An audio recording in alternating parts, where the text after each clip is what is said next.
If you don't love your work, you're never going to be great at it. If you can get your work life to be where you enjoy half of it, that is amazing, because very few people ever achieve that. Because the truth is, everything comes with overhead. That's reality. Everything comes with pieces that you don't like. Every job comes with pieces you don't like. And we need to say, that's part of it. You have to figure out how to set up your life in such a way that you can minimize the things. And I find people don't dislike hard work. What people dislike is being out of control. Like, they can't control their life. They can't control their environment. This happens to me when I get overscheduled. I hate being overscheduled.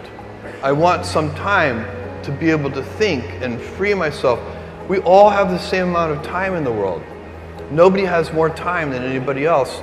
And when you become a very successful person, one of the things, you start to get overscheduled. If you don't love your work, you're never going to be great at it. The other thing I would suggest to any young person, even before they start their career, is to really think about their choices. Because I find young people, and when I was young, I made this mistake too. You can get very fixed on your gifts. So everybody has gifts. You know, you have gifts and you have things that you didn't get gifted. Maybe you're extremely beautiful. Maybe you're extremely good at mathematics. There are a lot of things that you can be given. But those things can confuse you because they're not the things that construct your life. It's your choices that construct your life, not your gifts. You can celebrate your gifts. Be proud of them. Be happy of them. Actually, don't be proud of them. Be celebratory of them, but you can't be proud because they're gifts. They were given to you. You didn't earn them. You can only be proud of the things you earn. And so, as I got older, I started to realize I wasn't proud of my gifts. I was always good at school. School was always easy for me, and I was always proud that I was a great student. I got A's in all my classes. I was good at math, all of that. And I thought that's who I was, but it's not true. Those are the things that are gifts. What was hard for me is deciding to work hard, deciding to use my gifts in certain ways, to challenge myself, to do things that I didn't think I could do, to put myself in uncomfortable situations. You can choose a life of ease and comfort, or you can choose a life of service and adventure. Which one of those, when you're 90 years old, are you going to be more proud of? Tomorrow, in a very real sense, your life, the life you author from scratch on your own, begins.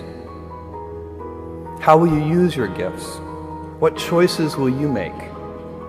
Will inertia be your guide, or will you follow your passions? Will you follow dogma, or will you be original? Will you choose a life of ease, or a life of service and adventure?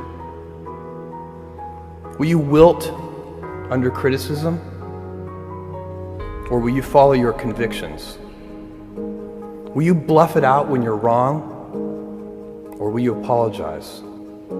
Will you guard your heart against rejection, or will you act when you fall in love? Will you play it safe, or will you be a little bit swashbuckling? When it's tough, will you give up, or will you be relentless? Will you be a cynic, or will you be a builder?